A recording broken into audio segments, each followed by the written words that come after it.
All right, I think we're going to go ahead and get started. Welcome and thank you all for joining us today for this Will's World Shorts. The people are the power. My name is Melody Clark. I am a project and consortium manager here at WiLS, and I am joined today by my colleagues Jennifer Chamberlain and Andi Coffin, and together we make up the WiLS Staff Development Group.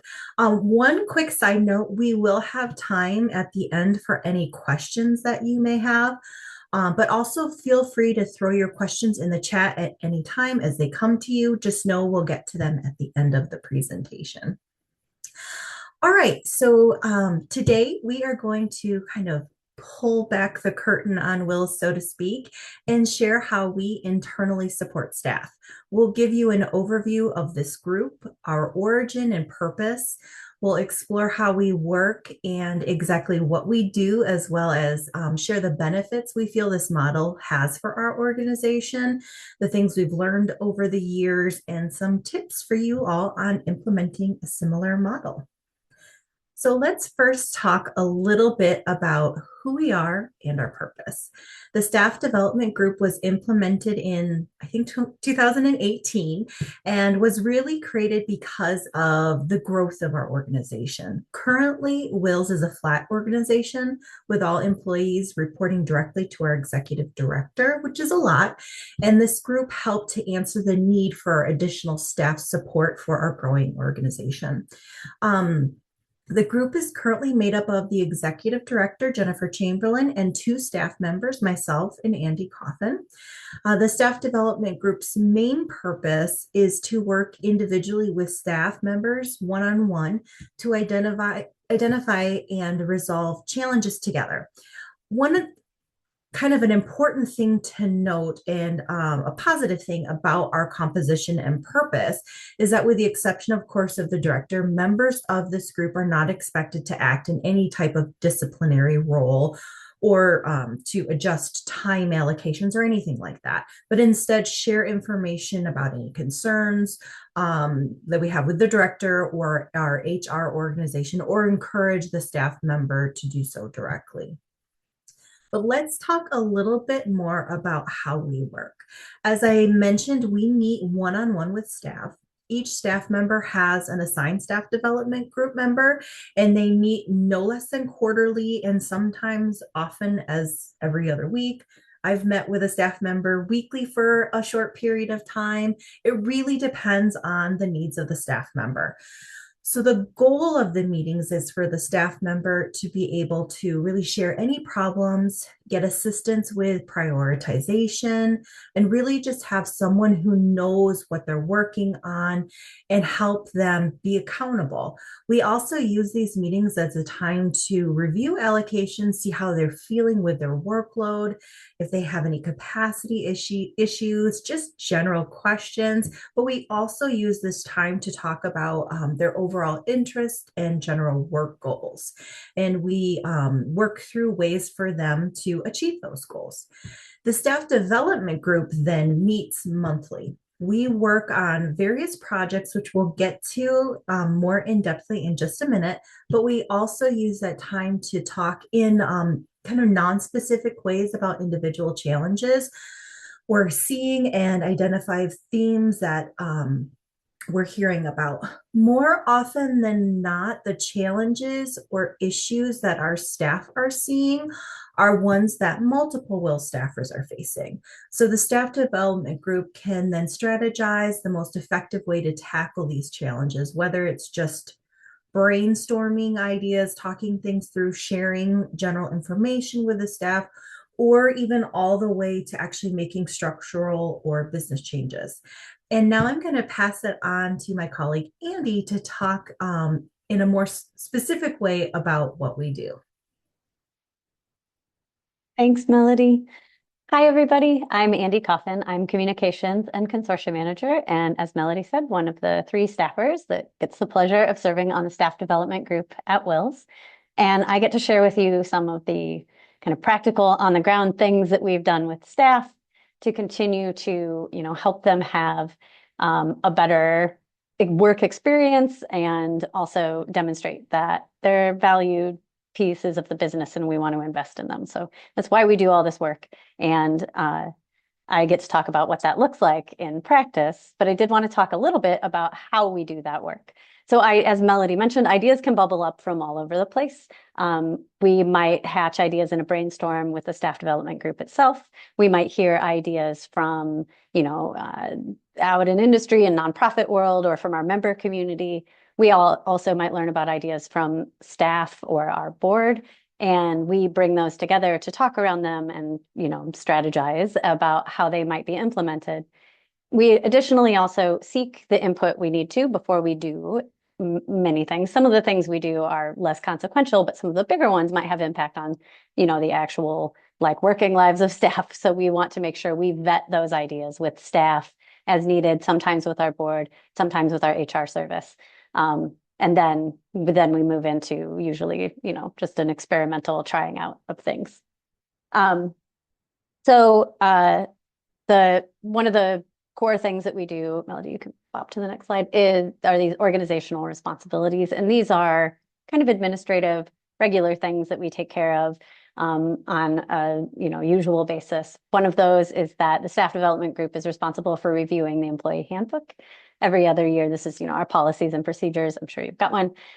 We look through it every year, again, kind of highlight things that might need to be updated or reviewed, again, get input where we need to from staff, from HR services, and make any changes that we need to the handbook. Then that goes to staff. We do a benefits review. That's kind of twofold. We take a look at benefits we could offer staff that might be within financial reach of WiLS and add those to the docket. We also do a deeper dive into benefits that staff might already have access to. So our employee assistance program is chock full of stuff and it's hard to know everything that's in there. So we will do a deliberate review of those to surface things that might be of interest to staff and then bring them to staff. We have a field guide, which is like our encyclopedia of being a WiLS employee. It has all the vital information in it that we need, like from staff contact information, how to get into our storage unit, where to take your computer if it breaks, all the details. And the staff development group is responsible for keeping that updated. So we review that every year as well.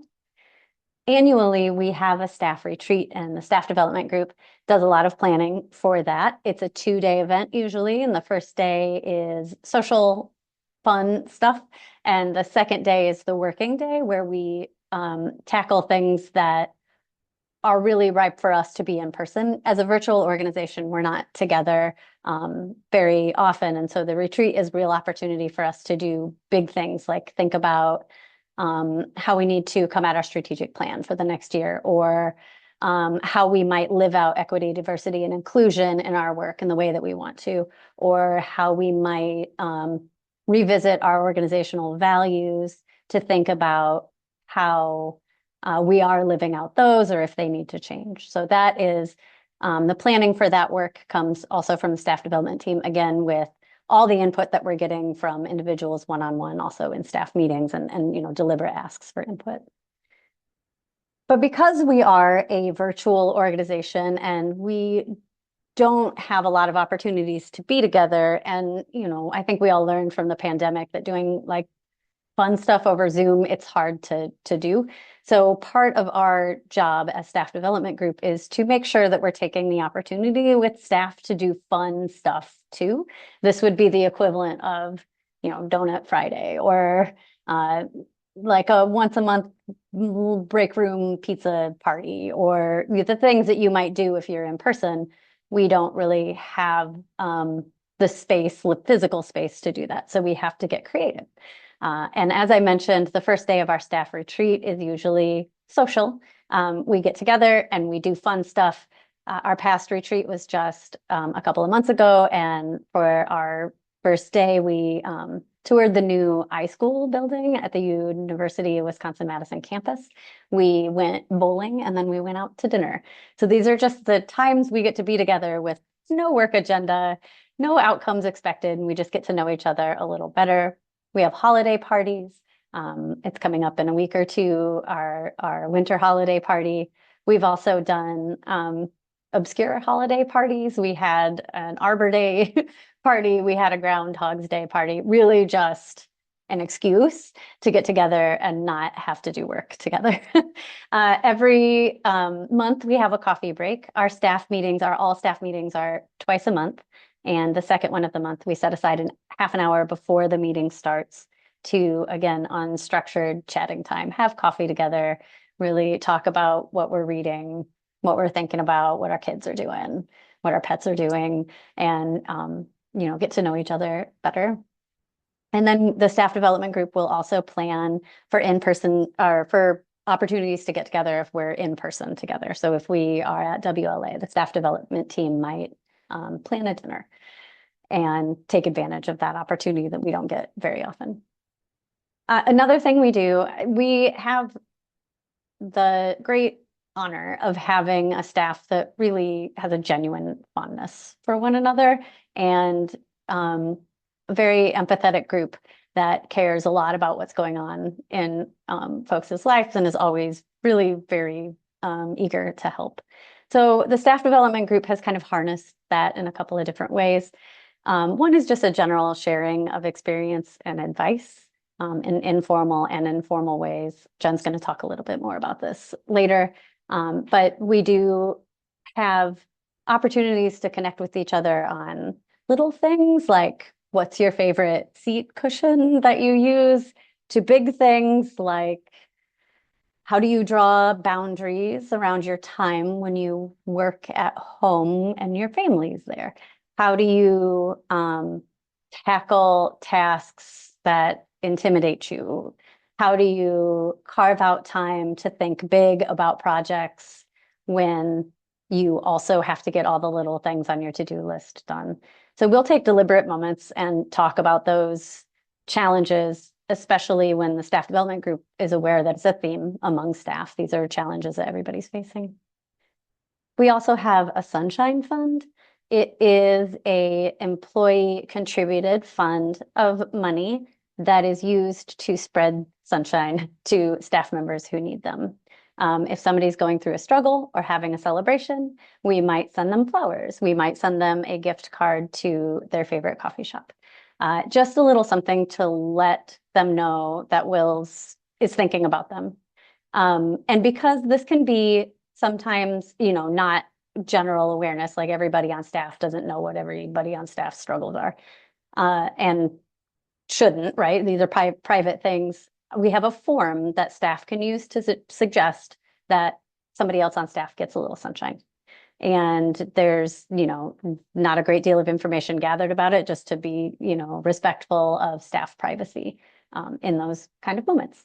And as the recipient of a Sunshine Fund once or twice, it's really, really meaningful just to know that you are cared for by the people that you work with and for. We also have a shared health PTO bank. When we have hours in our annual PTO that are going to expire, we can donate those to a shared bank of hours that can be used by staff members who are going through some sort of health emergency, and they have depleted their own health bank. So they can draw from this shared bank. I think we started this, I don't know, 5 or 6 years ago, and it's just a really nice cushion to know that if something goes terribly wrong, that there is some coverage, that we made some use out of that PTO that was going to expire anyway, and that we can, as a group, care for the individuals that we work with on staff. We also try a lot of new things. So the spirit of this group is really innovative. We do have a lot of things that we try out where the approach is, let's throw it against the wall and see if it sticks. And those are big and small alike. We recently, 2 summers ago, tried a pilot for a reduced hour work week. There's a whole WiLSWorld shorts about that. If you would like to visit it, you can go to our website, you can find it there. We, for 1 summer, defined our full-time work week as 36 hours. After the summer, we did a evaluation of how that worked. With kind of mixed results, but what it resulted in is that our full-time position is now defined as a range from 35 to 45 hours. And that really lets, it accommodates the sort of fluctuating nature of our work, where some weeks there's a lot and some weeks there's not. And the thing that defines when you're done for the week is the work done, as opposed to what does the clock say. So it gives staff the flexibility to determine their own working schedule. We have other little peripheral benefits. We have we did a self-guided ergonomic assessment for folks because we're virtual, and I work at my dining room table, so I'm probably the worst offender out of all of the WiLSians. But we then also gave staff a small stipend to upgrade their comfort equipment in their office, and then an annual stipend going, or not annual, a stipend going forward for any upgrades to office equipment that they might need to do or replacements.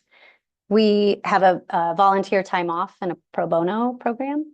Staff are allowed to spend up to 2% of their time on work that we're not getting paid for, essentially, and that gives back to either our member community or their local community in some way.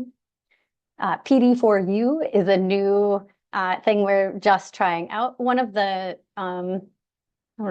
responsibilities of the staff development group is to help staff identify professional development opportunities that they might be interested in. But it is, when you're really busy, it's hard to have the capacity to sort of do that sort of environmental scan for professional development opportunities. But as part of our work, we do. So we created a Slack channel called PD4U, Professional Development for You, in which we can just put out those trainings, conferences, and workshops as we see them, and people can peruse them at their own, time. They're just sitting there for them to look at. We also have Spring Cleaning Day.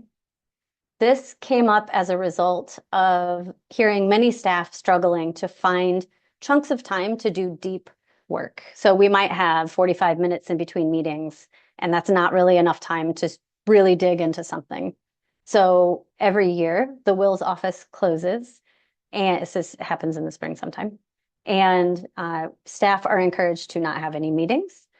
They can ignore their email if they want to. They are encouraged to stay off Slack and to just sort of zero in on the work that they feel like they need to do, and to have the space and time to do that in a good chunk of time, a good 8-hour day. Some folks use that for actual cleaning, organizing drawers and shelves. Some use that to think about a project that feels stale, or where a different approach might work, or to think about a new project, scaling up something that they're doing already that might become a WiLS service. It's really entirely up to staff how they approach that day. We've also bought lunch for staff that give a little stipend for lunch, so that you can feel a little treated on your day, on your spring cleaning day. And lastly, I'm going to talk about our value proposition. This is very new. It's so new, it's not even really implemented yet, because we haven't got to sort of kick the tires on it. But as we talk as a staff development group, we recognize that a lot of position descriptions that you see in the world really highlight what an employee can bring to an organization. And this flips that script a little bit to talk about what our organization can bring to a potential employee.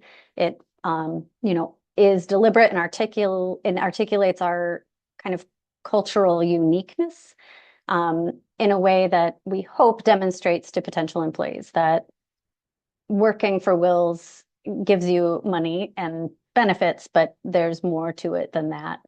And Jen is going to talk a little bit more about that. And with that, I'm going to kick it over to her. Thanks so much, Andi. Hi, everyone. It's great to see you all. I'm Jen Chamberlain, director here at WiLS.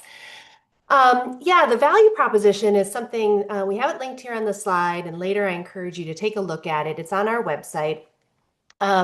We put this together. It was an idea brought to us by one of our staff members, somewhat related to our work around equity, diversity, and inclusion. But to really make sure that we're letting future or potential staff members understand what our culture is like, what our organization offers our staff, how we support each other, the values that we hold dear. Right? Whether those are, equity, inclusivity, respect, gratitude, humor, it gives us a place to kind of have a little bit more of a deeper conversation upfront so that we are, attracting a wide audience of candidates and really making sure that people understand that two-way nature, that two-way street of working for WiLS. So we're excited to have this available, especially when we have a position opening, and we're kind of curious, as Andi said, to kick the tires and see how this works. But something I might encourage you all to think about as you think of your own organization and what there's so much that you bring to the table, and it's good for future employees to know that. So the other real benefit that I want to dig a little deeper into, which is this idea of how we can support staff sort of in a more global fashion around challenges. Certainly could also be around opportunities or things that people are excited about. But this is really where we try to help staff who might be tackling similar things in similar ways. So the staff development team regularly facilitates. We have set time frequently on staff meetings to bring these kind of intentional discussions to the forefront. So these could be on a variety of topics. Often it's related to sort of a how we work, how we do our work, whether that be sharing ideas on better meeting facilitation, since many of us are doing that a lot for various groups. It could be other working at home strategies that people are trying out. Anything with an eye on how we can make our work more productive, efficient, but also enjoyable. We really want to make the workday something that people are looking forward to. And we all spend a lot of time here, and we want to make it the best we can. A recent example of this was hosting a Thinking Big conversation. So we reserve time on our staff meeting to gather ideas, solicit ideas from our staff, and to record those in a Padlet for people to refer back to. How are you carving out that time when there's a lot of demands on people's time? And, how can we set aside that deeper thinking time? I'm always amazed at the expertise and creativity of our staff. And so oftentimes just sort of culling from them that, those ideas generates a really rich repository. The team also will help me conduct research on other timely topics. We can put together tools or resource guides around common challenges. Some examples of this in practice: we put together a conflict resolution, de-escalation technique sort of library with ideas for people who might be having a challenge in that regard. We also looked into a tool called PERMA. It's a workplace wellness survey that staff can take at any point in time to sort of get a sounding of where they are, sort of mentally and physically and emotionally, right, in their workday, and sort of get a sense of where they might be having moments of great satisfaction and where they might be having some struggles. And it gives them ideas and techniques to try to sort of move the needle on those challenging parts. So I see a lot of benefits of this model, and I came in 2020, so this model existed before I came to WiLS. I've had a lot of experience working in management at a variety of institutions. I've never worked at an organization like this. And I'm hopeful, if you've had close work with WiLS staff, there's something about the way these folks work that catches your eye. And I think that staff development team approach is sort of the magic behind that. This team support is really a big contributor to our high functioning team. And the organization as a whole reaps a lot of benefits from this structure. We already mentioned WiLS is flat, right? So we're a remote work operation. We have 13 total employees, 12 of whom all report up through the director, through my position. That is a lot of direct reports. And I like to give personalized attention whenever I can to all the staff, but that is a struggle. And so the staff development team helps expand my capacity and reach, I think, in a very authentic way, giving staff that personalized attention and also helping to amplify those staff needs.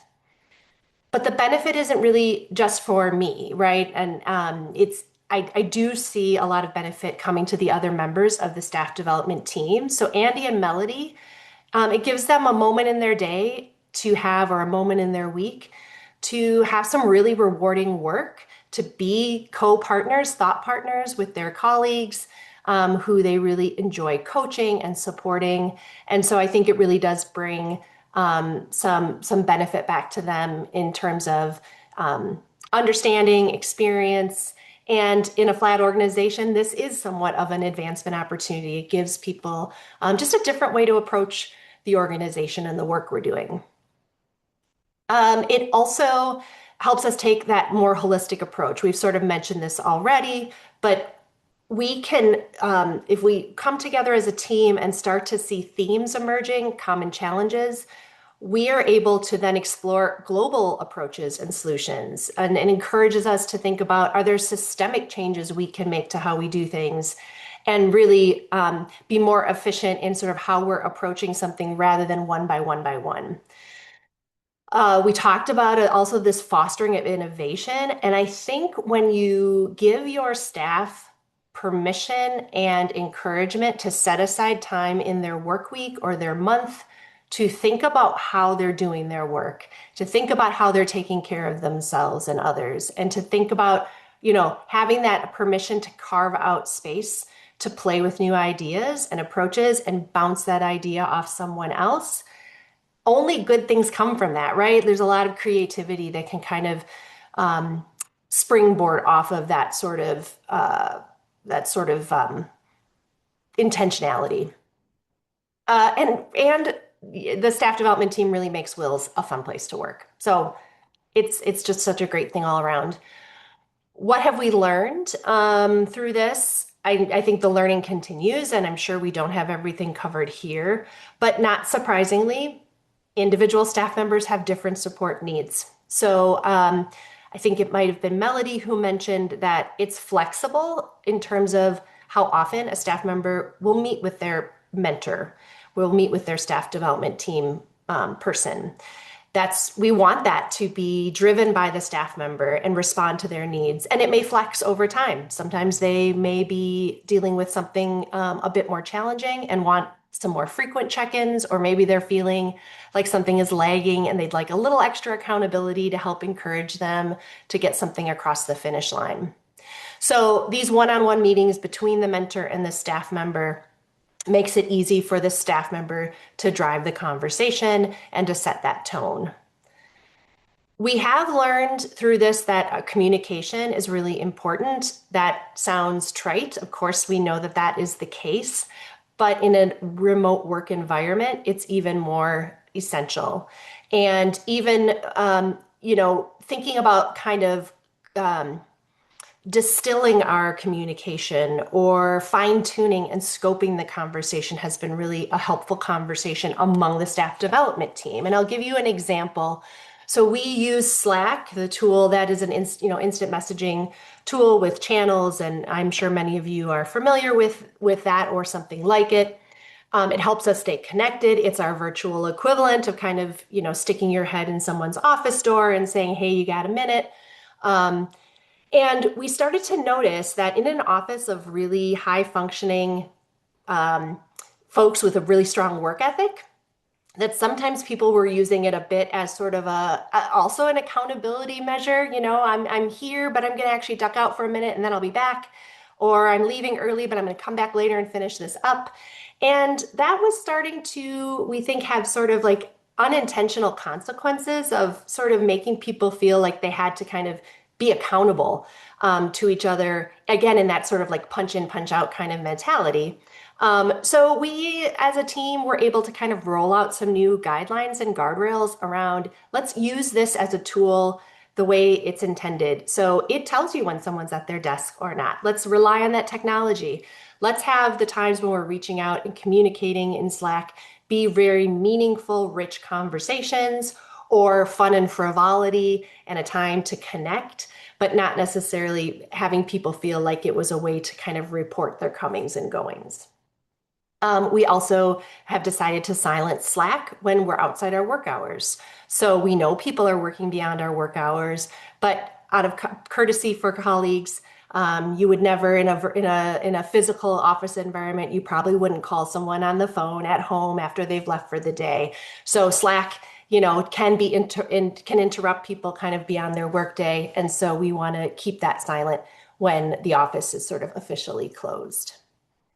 And we talked about this again too, that we've leveraged Slack to be a place for that fun. We have a treat yourself channel where people share recipes, new music they're listening to, a great series they just watched, or a podcast, or a silly joke or meme that they've seen that they want to, share with others.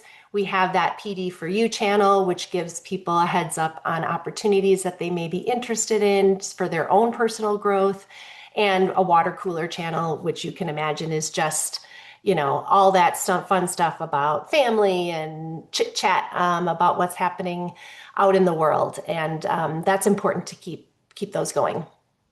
So we have also learned that we need to regularly assess the work we're doing. So it's kind of a meta moment, but this staff development team thinks about the way it works, right? As we're talking with others about how they work. And we do that through an annual regular assessment. Anonymously, we send a form to our staff and ask for honest feedback on how this model is working for them. What we are hearing year over year is that staff are really thriving in this model. And here's some snippets of what we heard from staff. They're seeing this as a place, an approach that helps create opportunities. It makes space for new things. It makes space for digging into things. And it really has contributed to their overall experience of working for WiLS. It is a way people feel like they are valued.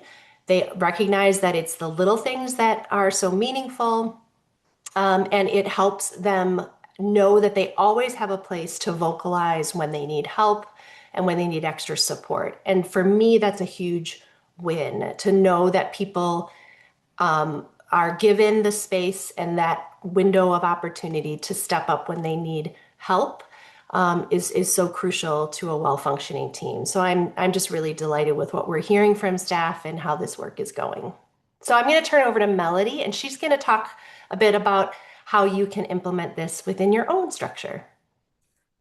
Thanks, Jen. Yeah, as Jen mentioned, we just wanted to share a few things that we think are important to highlight if you are kind of toying with the idea of implementing a similar group. Excuse me.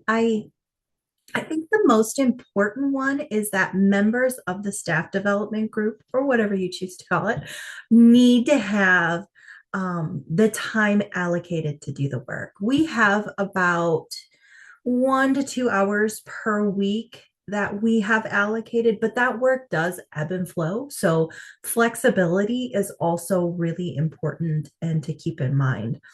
A really nice benefit of this model is that there's no red tape, really, no real bureaucracy.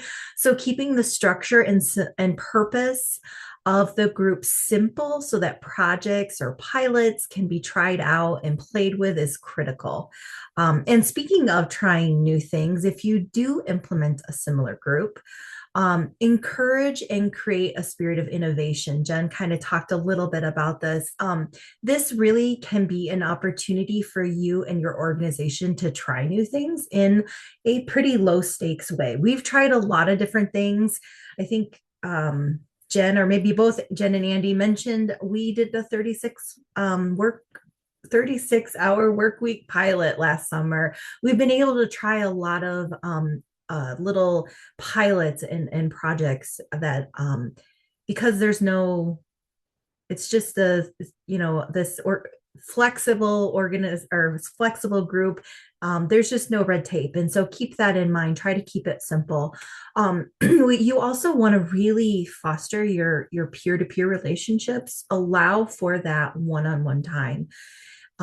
Encourage it, as it tends to lead to more free conversation, thought partnering, and problem solving. And again, on a more flexible, lower stakes level. It's nice because it's not an employee talking to supervisor. it's, just one-on-one peer. So you really want to encourage those relationships.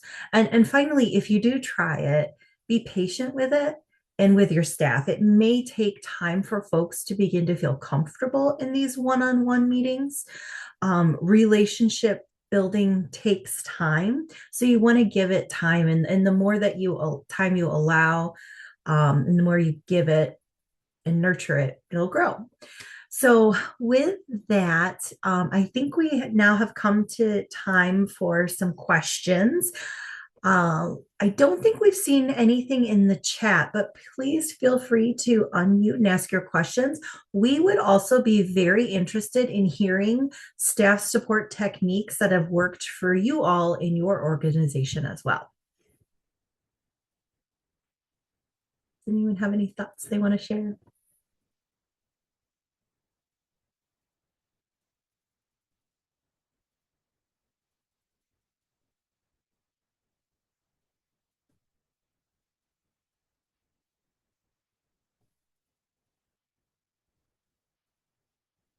Oh, go ahead, Tracy.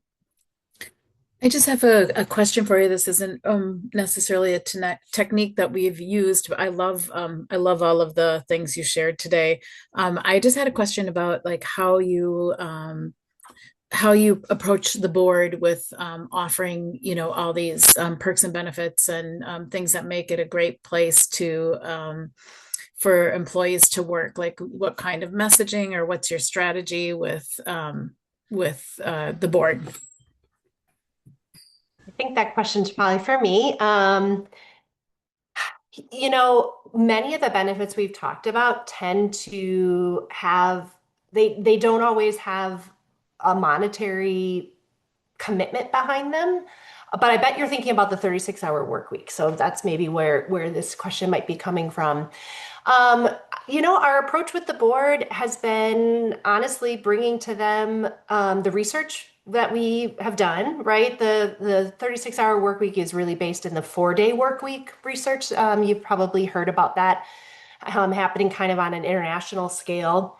We've been fortunate. Our board is exceptionally supportive of our staff, and I've had very little problem convincing the board of any changes that we want to bring forward.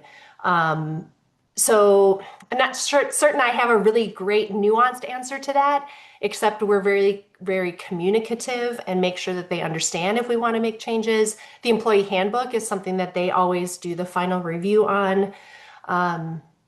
But in large part, I would say percentage-wise, the majority of the benefits or value that staff development bring is either is really incorporated within the hours and the effort that Andi and Melody put into the work, the effort that the staff member on the receiving end puts into the work. And so we don't often see a budget line sort of impact that's a big sell. And if that didn't quite answer your question, Tracy, please follow up. Thanks. We also have some questions in the chat. So Cheryl asked, are staff hired for the staff development team, or is it voluntary and staff rotate on and off this team? Great question. No, staff are not hired specifically for this as of yet. And so far, it's been this team since the beginning. So we haven't done any rotation. However, there is a possibility that that might happen in the future. So we do see a world where there would be a rotation. So that is definitely something to keep in mind. We don't currently do it, but that doesn't mean we won't. What sort of training does the group members receive? And Andi and Jen, please jump in at any time. I don't think we mentioned this, but we meet monthly in almost all the projects, everything that we've done. We definitely do research on. So we look at what people are doing out in other organizations. And we keep a sort of internal manual for this group. And so we have that research at our fingertips. And so we can always look at a lot of those tips and techniques. We keep a bank of like important questions if we feel like our meetings with our folks are we're not getting anywhere, or we're not, or we need a little help, we'll use some of those key questions that are from that bank to help with those conversations. So we feel supported, and I think we also feel comfortable enough to say, hey, we're seeing this issue, we need to find out or research ways to support it better. And so sorry, I lost the question. Yeah, so that's the kind of training I think we received. It's really research based. How many people are assigned to each team member? We each have, I think,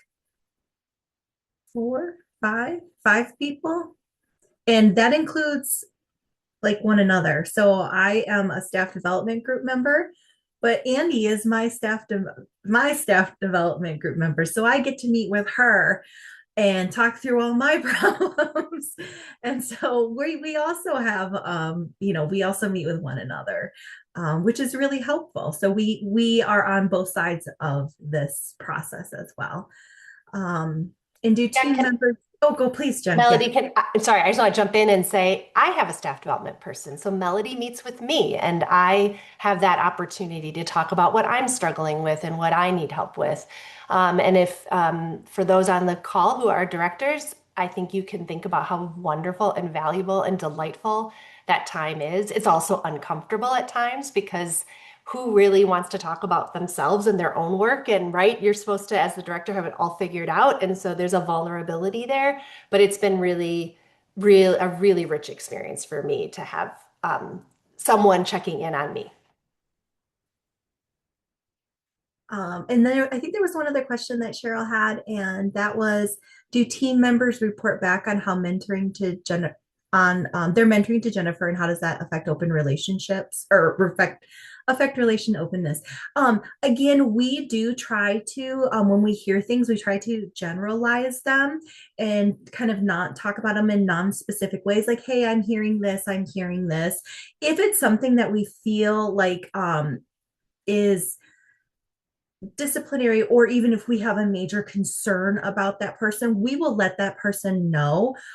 We would like to bring this information to HR. We would like to bring Jen in on this information. She needs to be aware of it. Would you like to talk to her directly, or would you like me to bring that to her? And so we will let the staff member know. We're not, going behind anyone's back or anything like that. And a lot of times, these are just, we do have some sort of, we have had issues in the past that are sensitive, but a lot of the stuff we hear are pretty common, and they're easy to make generic and talk about in non-specific ways. The next question is from Joe, and he says, I can really see this working well with high-performing staff. Have you ever had to apply it with staff with significant performance concerns? We apply it to everyone. Yeah, is it okay if I jump in here, Melody? You're right, Joe. It works really well. We have a really high performing staff. We are fortunate that we have not had, in my time here, significant performance concerns. We have had staff struggle, right? We've had people who are having a hard time keeping up with their workload, managing their time well. So it's not perfect. And there's definitely been times when staff development and those conversations have had to really ratchet up the support. So I would argue that it works well regardless of how you would define the performance levels of your staff, because if someone is underperforming, it's probably a capacity or training issue. There's a resource they need.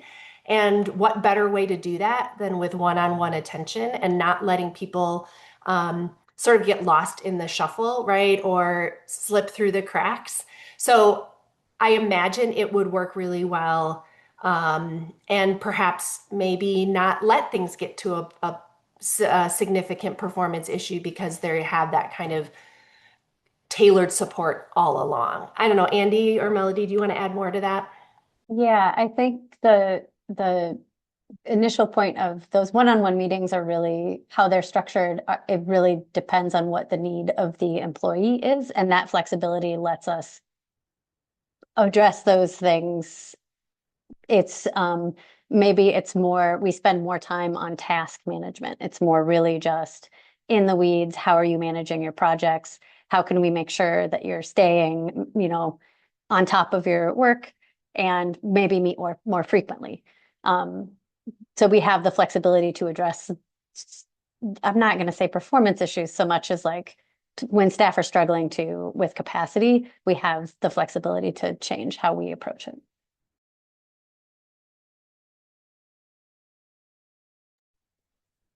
I can jump in on Brian's question. Um, it is not really a staff satisfaction survey exactly. It really is about the ways in which people feel supported in their work. Um, Although maybe now that I say that, maybe there is no difference there, but it is sent from the staff development team. We use a Google form. I don't think there's any problem with us sharing the kinds of questions we ask, but it is, tailored to things like, do you feel like you have the time and resources you need to do your job? That comes up also in our annual review conversation. I meet with every staff member annually to go over sort of what their needs are and what they see as goals for the coming year. But it is, it is trying to pull at the relationship that they have with their staff development team member, if that's working well for them and if they'd like to see any changes there.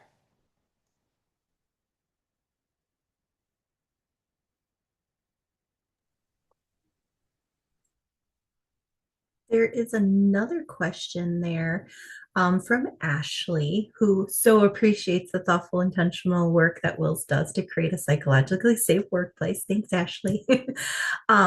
She said, what kind of pre-work would you suggest for those workplaces that don't currently have a strong culture of trust or that have large power differentials between positions?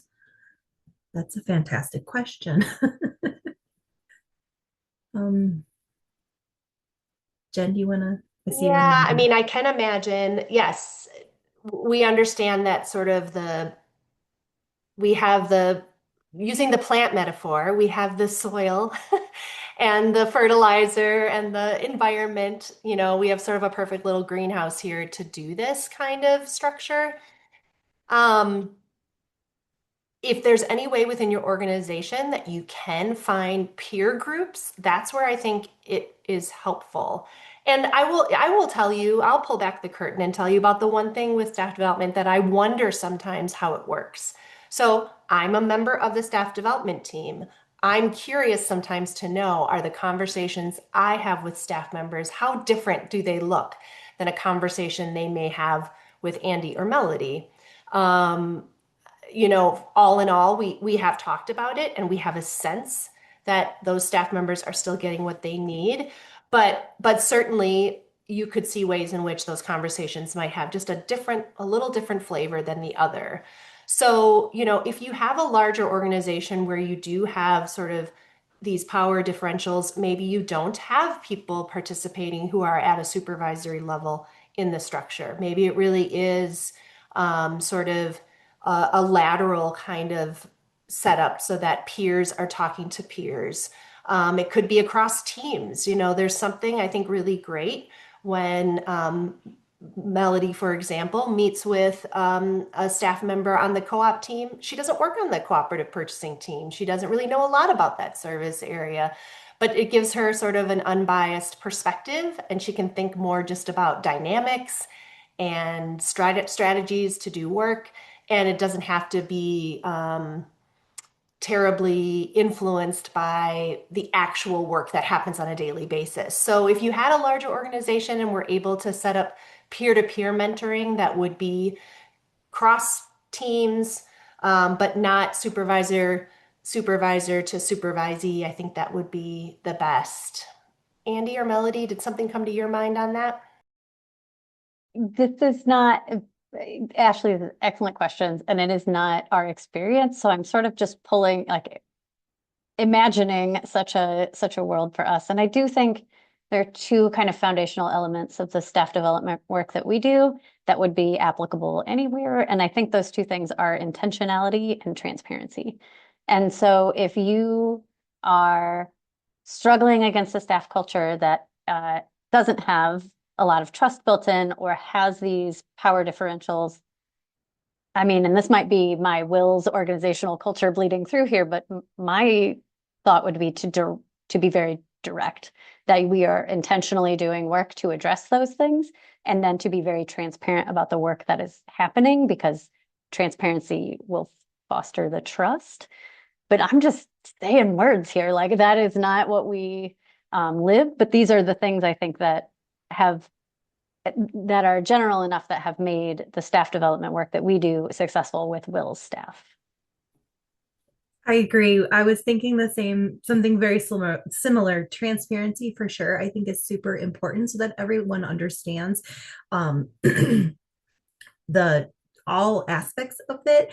But also I think that the purpose is really clear so that they know, okay, what the intended outcomes are, and know that it is an open, free space. Know that the person that they're talking to isn't responsible for any disciplinary sort of actions or anything like that. I think that awareness and clear purpose and transparency is completely important. Sorry, I just saw Joe's question.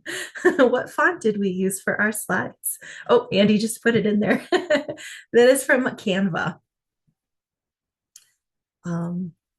All right. Any other questions or ideas that folks want to share about staff support techniques?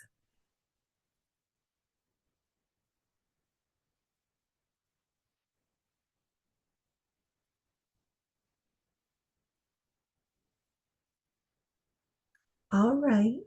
Well, thank you all so much for your time. We really appreciate it. We love talking about this. And so this was a pleasure for us. Our contact information is on the screen on this slide. If you have any questions, please feel free to reach out to one of us. And we will be more than happy to answer your questions or talk about our staff development group more.